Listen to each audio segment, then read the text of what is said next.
सन 2016 के अंदर हमारी मोदी सरकार ये घोषणा करती है कि हम 2022 तक किसानों की इनकम को डबल कर देंगे। एंड अभी हाल ही में आपने देखा होगा कि लोकसभा में और राज्यसभा के अंदर 3 बिल पास हुए हैं जो इसी कंसर्न के ऊपर है कि हमें किसानों की इनकम को डबल करना है। पर जब से बिल सामने आए तब से देखा क्या जा रहा है कि किसान प्रोटेस्ट कर रहे हैं, वो आंदोलन पर उतर आए हैं कि इन तीनों बिल्स को आप वापस लीजिए।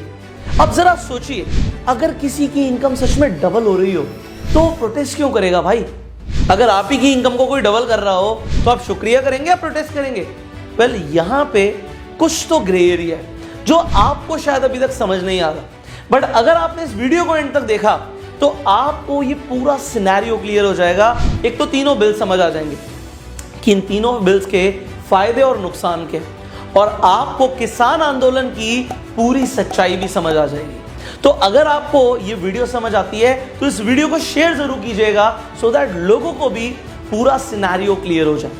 नाउ शुरू करते हैं। मैं आपको ये पूरा सिनेरियो समझाने के लिए एक स्टोरी सुनाना चाहूंगा, और हमारी स्टोरी का मेन कैरेक्टर है हमारा भाई जो किसान है जिसका नाम है रामलाल। अब रामलाल अपनी जमीन पर खेती करना चाहता है और रामलाल के पास 2 हेक्टेयर जमीन है। अगर मैं पूरे इंडिया की बात करूं तो 85% फार्मर्स हमारे पास ऐसे हैं जो स्मॉल फार्मर्स की कैटेगरी में आते हैं, जिनके पास 2 हेक्टेयर से कम जमीन है। तो अब रामलाल खेती करना चाहता है। वो चाहता है मैं खेती करूं, उससे मुनाफा आए, जिससे मैं अपनी बेटी की शादी कर पाऊं। अब वो देखता है कि मैं खेती करूं तो करूं किसकी। उसे पता लगता है कि गवर्नमेंट ने एमएसपी सेट किया है गेहूं के ऊपर, जो कि है, एक फिगर ले लेते हैं, 2000 रुपए। अब 2000 रुपए का एमएसपी सेट किया। एमएसपी क्या होता है? Minimum support price. मतलब इस रेट पे तो उसका गेहूं बिक ही जाएगा, इससे ज्यादा ही मिलेंगे क्योंकि मिनिमम रेट ये है। अब वो सोचता है अच्छा मुझे 2000 रुपए पर क्विंटल मिलेगा। अब 1 क्विंटल मतलब 100 किलो। तो आप देखिए पर केजी का रेट क्या आ गया? पर केजी का रेट आ गया 20 रुपीज पर केजी, मतलब 20 रुपए किलो का गेहूं का हमारा रेट आ गया, अगर 2000 रुपए का हमारा एमएसपी है तो। अब किसान खेती करना शुरू करता है, उसकी फसल तैयार हो जाती है, वो कटाई करता है। उसके बाद वो उस फसल को बेचने के लिए लेकर जाता है एपीएमसी मंडी के अंदर। अब ये एपीएमसी मंडी अपने आप में एक इकोसिस्टम है एंड पूरे इंडिया के अंदर 7000 से ज्यादा एपीएमसी मंडीज हैं। अब जब रामलाल मंडी जाता है वो देखता क्या है कि उसे बोला गया था कि एमएसपी है गेहूं का 2000 रुपए, मतलब 2000 रुपए पर क्विंटल के हिसाब से उसकी फसल को खरीद लिया जाएगा। पर यहां पर तो कोई 2000 रुपए में खरीद ही नहीं रहा। इसका मतलब है कि उसे प्राइस मिल रहा है कम, 1500-1600 रुपए पे बोली लग रही है और 1500-1600 रुपए पे गेहूं खरीदा जा रहा है। अब उसे लगता है भाई मेरा तो नुकसान हो जाएगा अगर मैंने 1500-1600 रुपए पे बेच दिया, मैं तो मुनाफा करने आया था। क्योंकि वहां पर होते हैं बिचौली, मिडिलमैन, और मिडिलमैन साठ गांठ कर लेते हैं। अब ये मिडिलमैन क्या है कि अगर किसान को अपनी फसल को बेचना है तो उसे बेचना पड़ेगा एक ब्रोकर के मीडियम से। अब ब्रोकर ही बिकवाएगा। अब जब ब्रोकर बिकवाएगा तो ब्रोकर भी बीच में कमीशन लेगा। अब इन ब्रोकर्स की मंडी के अंदर दुकानें होती हैं, ये 2.5% जो गवर्नमेंट का रेट है उससे लेकर 10% तक किसान से कुछ भी चार्ज कर सकते हैं।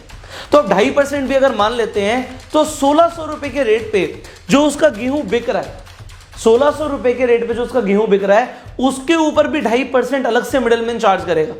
इसका मतलब है कि 40 रुपए और कम हो गया। अब उसे पर क्विंटल 1540 रुपए मिल रहे हैं। अब यहां पर आ जाते हैं 2 सिनेरियो। सिनेरियो नंबर 1 कि रामलाल घाटा कर ले। अब फसल तो उसके पास है, उसे बेचना ही है वरना बहुत ज्यादा नुकसान हो जाएगा। अब रामलाल के पास जो सिनेरियो नंबर 1 है कि वो उस फसल को 1540 रुपए के भाव पे बेच दे। एंड मान लेते हैं अभी सिनेरियो नंबर 1 पे उसने 1540 रुपए के भाव पे अपनी फसल को बेच दिया। अब जब वो घर आता है वो अपना हिसाब लगाता है और उसे समझ आता है कि उसका नुकसान हो चुका है। उसने पैसा ब्याज पर लिया हुआ था, वो पैसा चुकाएगा कैसे? उसे बेटी की शादी करनी थी, वो शादी करेगा कैसे? और वो जो हमारा रामलाल है वो कर लेता है सुसाइड। और ये कोई बहुत बड़ी बात नहीं हो रही यहाँ पे। क्यों? क्योंकि ऑलरेडी इंडिया के अंदर अगर हम सिर्फ 2019 की बात करें तो 10,000 से ज्यादा किसानों ने सुसाइड किया। ये बड़ी बात है। इंडिया के अंदर 10,000 से ज्यादा किसानों ने अभी लास्ट ईयर सुसाइड किया है। क्यों कर रहे हैं किसान सुसाइड? क्योंकि उन्हें मुनाफा नहीं हो रहा भाई, वो कर्जे में जा रहे हैं, पैसा कहां से चुकाएंगे? जब पैसा नहीं है तो वहां पे आ जाती है स्ट्रेस एंड इसीलिए किसान कर रहे हैं सुसाइड। अब मैं आपको जो एमएसपी की बात बता रहा हूं, अभी हम सिनेरियो 2 की भी बात करेंगे।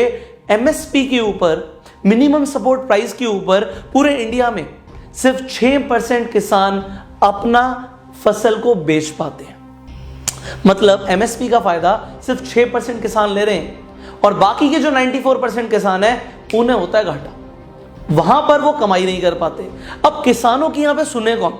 चलिए अब सिनेरियो नंबर 2 बताते हैं कि कौन सुनेगा। अब मंडी में वो जब अपनी फसल बेचने गया तो उसे समझ आया कि उसे एमएसपी नहीं मिल रहा। अब एमएसपी डिसाइड किसने किया था? डिसाइड किया था गवर्नमेंट ने। अब वो किसान जो है हमारा रामलाल, उस सिनेरियो 2 के हिसाब से जाता है गवर्नमेंट के पास और बोलता है कि आपने बोला था जी कि 2000 रुपए के हिसाब से आप मेरी फसल खरीद लेंगे, अब खरीदो। अब वो जब वहां पर जाता है तो ऑफिसर बोलता है, अरे भाई देख यहां पे कितना सारा स्टॉक ऑलरेडी है, हमारे पास जगह ही नहीं है कि तुम्हारी फसल को हम रख पाए, हमारे पास स्टोरेज नहीं है, हमारा वेयर हाउस फुल हो चुका है, तो अब हम तुम्हें 2000 रुपए नहीं दे सकते। अब हमारा रामलाल परेशान हो जाता है कि वो करे तो करे क्या। जब वो वहां से बाहर जा रहा होता है तो उसी ऑफिसर के साथ में जो मिले जुले लोग होते हैं वो उससे बोलते हैं, भाई मंडी के अंदर तो तेरे को 1500 रुपए का भाव मिलेगा, तो एक काम कर 1700 रुपए हमसे पकड़ और हमें फसल दे दे।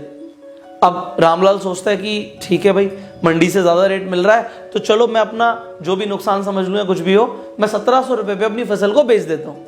अब 1700 रुपए पे वो गेहूं बेच देता है और जो ऑफिसर होता है वो एंट्री क्या करता है खाते में?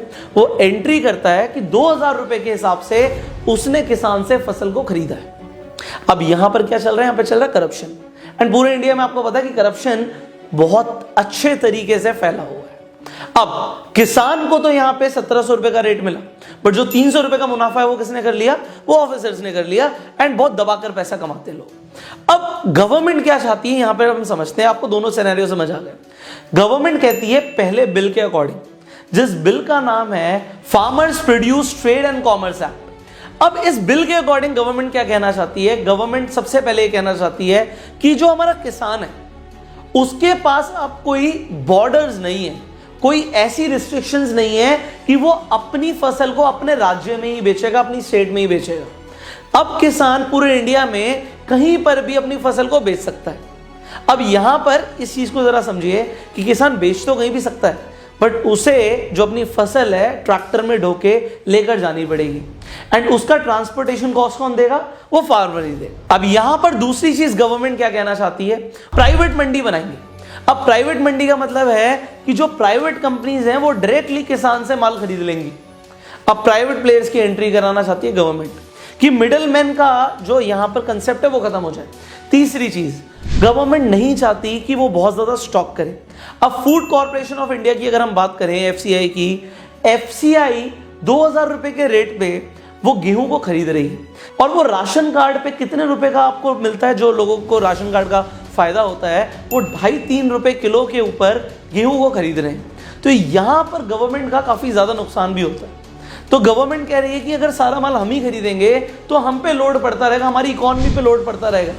अब बहुत सारे मिनिस्टर्स इसके ऊपर ऑलरेडी बात कर चुके हैं, हम स्ट्रेट अवे बात करेंगे कि यहां पे किसान का नुकसान नहीं होना चाहिए।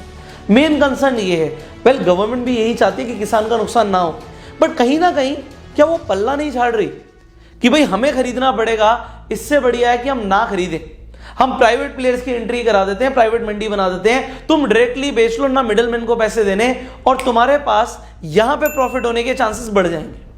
वेल इसके नुकसान के भी हम आगे बात करेंगे।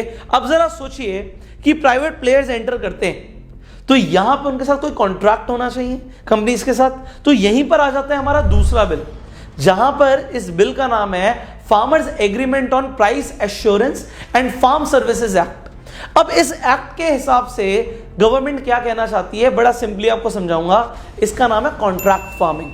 अब कॉन्ट्रैक्ट फार्मिंग का मतलब है, मान लीजिए कंपनी है आशीर्वाद आटा, अब आटा बनाना है तो गेहूं चाहिए। अब आशीर्वाद आटा क्या कहती है कि भाई एक एरिया के अंदर, एक बड़े से एरिया के अंदर, मान लीजिए 1, 2 या 3 या 4 गांव के अंदर गेहूं उगता है, तो हम उन चारों गांव के साथ एक कॉन्ट्रैक्ट कर लेंगे और हम कॉन्ट्रैक्ट पे पहले ही लिख देंगे कि हम इतना प्राइस देंगे। एंड ऐसा अभी बोला जा रहा है कि जो प्राइवेट कंपनीज हैं वो एमएसपी से ज्यादा प्राइस देंगी, एमएसपी से ज्यादा प्राइस देंगी। तो अब यहां पर 4, 5, 10 गांव के साथ डायरेक्टली एक बड़ी कंपनी आके कॉन्ट्रैक्ट कर लेगी कि हम आपका गेहूं इस रेट पर ले लेंगे। ठीक है, मान लेते हैं कि ऐसा हो गया, बट अगर उन्होंने पैसा नहीं दिया तो यहां पे बोला जा रहा है कॉन्ट्रैक्ट हो रहा है, लीगल कॉन्ट्रैक्ट हो रहा है, बट अगर उन्होंने कोई कमी निकाल दी तो, सामान नहीं लिया तो फिर क्या होगा? फिर आपको लग रहा होगा फिर जी अगर एग्रीमेंट है, एक कॉन्ट्रैक्ट हुआ है, तो जो हमारा किसान है वो कोर्ट में जा सकता है? नहीं, वो कोर्ट में नहीं जा सकता। पहले तो यहां पे ऑप्शन ही नहीं है कोर्ट में जाने, वो ज्यादा से ज्यादा एसडीएम और कलेक्टर तक के पास जा सकता है। एंड आपको पता है कि यहां पे इंडिया के अंदर कुछ भी हो सकता है, तो जरूरी नहीं है कि किसान की ही सुनी जाए। तो यहां पे किसानों को सबसे बड़ा डर क्या है कि कॉन्ट्रैक्ट फार्मिंग तो होगी, बट कॉन्ट्रैक्ट के हिसाब से नहीं चला तो हमारी कौन सुनेगा? आज तो गवर्नमेंट पीछे हट रही है, गवर्नमेंट अपना कंट्रोल नहीं रखना चाहती, तो किसानों का होगा क्या इन फ्यूचर में? अब आपको भी समझ आ रहा होगा कि कॉन्ट्रैक्ट के फायदे भी हैं कि भाई हम आपसे खरीदेंगे, बट अगर नहीं किया तो ये किसानों का एक बहुत बड़ा कंसर्न है। एंड यहीं पर आ जाता है एक तीसरा बिल जो आपको समझना बहुत जरूरी है, और वो है essential commodities act, definitely amendment ना। अब एसेंशियल कमोडिटी एक्ट जो पहले था उसके अकॉर्डिंग और जो अभी अमेंड हुआ है उसके अकॉर्डिंग क्या फर्क है कि पहले आप स्टॉक होल्डिंग नहीं कर सकते थे, आप बहुत ज्यादा स्टॉक को अपने पास भंडारण नहीं कर सकते थे, बट अब कर सकते हो। सिर्फ आप वॉर लाइक सिचुएशन में या कोई महामारी आ जाए उसके अंदर, आपदा के टाइम पे नहीं कर सकते, बट आप उसके अलावा जितना मर्जी स्टॉक कर सकते हो, आपके ऊपर कोई भी लिटिगेशन नहीं होगा ना। इसे समझिए जरा, अगर एक बड़ी कंपनी आ जाती है, मान लेते हैं अभी जियो मार्ट शुरू हुआ है, अब जियो मार्ट 100 गांव के साथ कॉन्ट्रैक्ट कर लेता है कि तुम्हारे पास जितना भी प्याज उग रहा है वो सब हम खरीद लेंगे, और मान लेते हैं कि 20 रुपए किलो के हिसाब से उन्होंने प्याज को खरीद लिया। अब 100 के 100 गांव से उन्होंने प्याज को तो खरीद लिया, प्राइवेट कंपनीज के पास तो पैसा है, वो जितना मर्जी स्टॉक कर सकते हैं, अब स्टॉक कर लिया। स्टॉक करने के बाद होगा क्या? सिंपल इकोनॉमिक्स के हिसाब से समझिए डिमांड एंड सप्लाई को। डिमांड तो मार्केट में है, सप्लाई अब सिर्फ एक ही प्राइवेट प्लेयर के हाथ में है, तो वो प्राइस अपने हिसाब से रख सकता है, मोनोपोली हो जाएगी यहां पे। अब वो चाहे 20 रुपए का खरीद के 50 रुपए का बेचे, 100 का बेचे, 200 का बेचे, कोई उस पर रेगुलेशन नहीं है। तो यहां पे किसानों का एक बहुत बड़ा कंसर्न है कि प्राइवेट प्लेयर्स के पास पैसा है, वो आके अपना डोमिनेशन करेंगे, सीधा सीधा मोनोपोली हो जाएगी, और जो कि गलत होगा। तो यहां पर भी गवर्नमेंट को फार्मर समझाना चाहते हैं कि ये बिल ठीक नहीं है। अब इन बिल्स के फायदे और नुकसान को समझिए। सबसे पहले जब हम इंटर स्टेट बाउंड्रीज की बात कर रहे हैं कि आप कहीं पर भी बेच सकते हो, जो पहले फार्म बिल के हिसाब से है तो वो पहले से भी था, किसान कहीं पर भी बेच सकता था।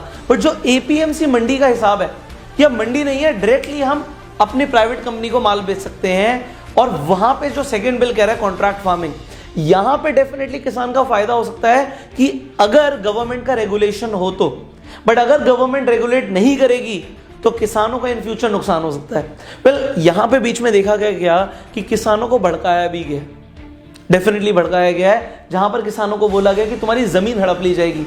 बट इन बिल्स के अकॉर्डिंग ये बिल्कुल भी नहीं है कि किसानों की जमीन कहीं पर भी उनसे छीनी जाएगी। सिर्फ कॉन्ट्रैक्ट हो रहा है फसल के ऊपर, जमीन के ऊपर नहीं हो रहा है। बट अब एक चीज को और समझिए, अब बड़ी बड़ी कंपनीज उन्होंने कॉन्ट्रैक्ट बना दिया 200 पन्नों का। अब किसान तो भाई इतना पढ़ा लिखा नहीं है कि वो 200 पेजेस का कॉन्ट्रैक्ट को पढ़े समझे, उसे नहीं समझ आ रहा। तो यहां पे जो प्राइवेट कंपनीज हैं वो अपनी मनमानी कर सकती हैं। अब देखा क्या गया है इंडिया के अंदर कि प्राइवेट कंपनीज करती हैं अपनी मनमानी। जब जियो स्टार्टिंग में आया तो उसने क्या किया, उसने फ्री में आप सबको इंटरनेट दिया। अब फ्री करते करते करते करते 30% से ज्यादा मार्केट को अपने पास ले लिया, और उसके बाद आज की डेट में अगर देखा जाए तो मन चाहे उन्होंने प्राइसेस रखे हुए हैं, क्योंकि पहले तो उनके पास फंडिंग है, इन्वेस्टमेंट है, उन्होंने आके जो छोटे प्लेयर्स हैं उन्हें खत्म ही कर दिया। अगर ये सेम चीज एग्रीकल्चर सेक्टर के अंदर हुई तो क्या होगा? आप अभी इतनी बड़ी कंसर्न को समझ नहीं पा रहे, बट इंडिया जो है हमारा वो कृषि प्रधान देश है, और अगर हम फार्मर्स के बारे में नहीं सोचेंगे ना तो कुछ नहीं होगा। आप कितने भी डिजिटल हो जाओ, कितने भी मॉडर्न हो जाओ, आप गूगल से रोटी डाउनलोड करके नहीं खा सकते। वो तो किसान ही आपको उगा कर देगा, वही किसान फसल उगाएगा, उसी से आपकी रोटी चलेगी। तो यहां पर हमें किसानों को एम्पावर करने की जरूरत है, एंड उसी के लिए आज ये पूरा इंडिया एक साथ इकट्ठा हो गया है। सी मैं अब इस वीडियो के माध्यम से सबसे पहले तो आपको ये तीनों बिल समझाना चाहता था, एंड अभी आपको ये भी बताना चाहता था कि एक आंदोलन अगर हो रहा है तो एक्चुअल में प्रॉब्लम क्या है। बट अब मुझे आपके सजेशंस भी चाहिए। आपको क्या लगता है कि गवर्नमेंट को क्या करना चाहिए? अगर आपको लगता है कि किसानों को भी गवर्नमेंट की बात माननी चाहिए तो आप नीचे कमेंट करके बताइए कि अब आगे होना क्या चाहिए। अभी जो ये आंदोलन है खत्म नहीं हुआ, एंड अभी बहुत कुछ है जो मुझे आपके साथ अभी आगे डिस्कस भी करना है। सो हम जुड़े रहेंगे इसी चैनल के ऊपर, will talk further on the same topic. But आपके क्या व्यूज हैं अभी फार्मर्स प्रोटेस्ट को लेकर, ये सबसे पहले मैं जानना चाहता हूं। सो आप नीचे कमेंट करके जरूर बताइएगा एंड इस वीडियो को शेयर कीजिए सो दैट लोगों को भी ये तीनों बिल्स और ये पूरा सिनेरियो कंप्लीटली समझ आ जाए। सो आप अपने व्यूज नीचे कमेंट में बताइए एंड फार्मर्स को सपोर्ट कीजिए। इस वक्त अगर कोई गवर्नमेंट ऑफिशियल या कोई मिनिस्टर भी इस वीडियो को देख रहे हैं, सो ये देखिए, आपको भी मुझे बोलने की जरूरत नहीं है, बट हम सबको इस वक्त फार्मर्स को सपोर्ट करना है। If will support the farmers today, तभी हम आगे भी अपना फ्यूचर देख सकते हैं, अदरवाइज हमारा फ्यूचर अंधकार में है। So I will say this to you all कि आप फार्मर्स को सपोर्ट कीजिए जितना हो सकता है उतना, and share this video so that ज्यादातर लोगों को सिनेरियो समझ आ जाए। I will see you in the next video. Till that time, you go self made.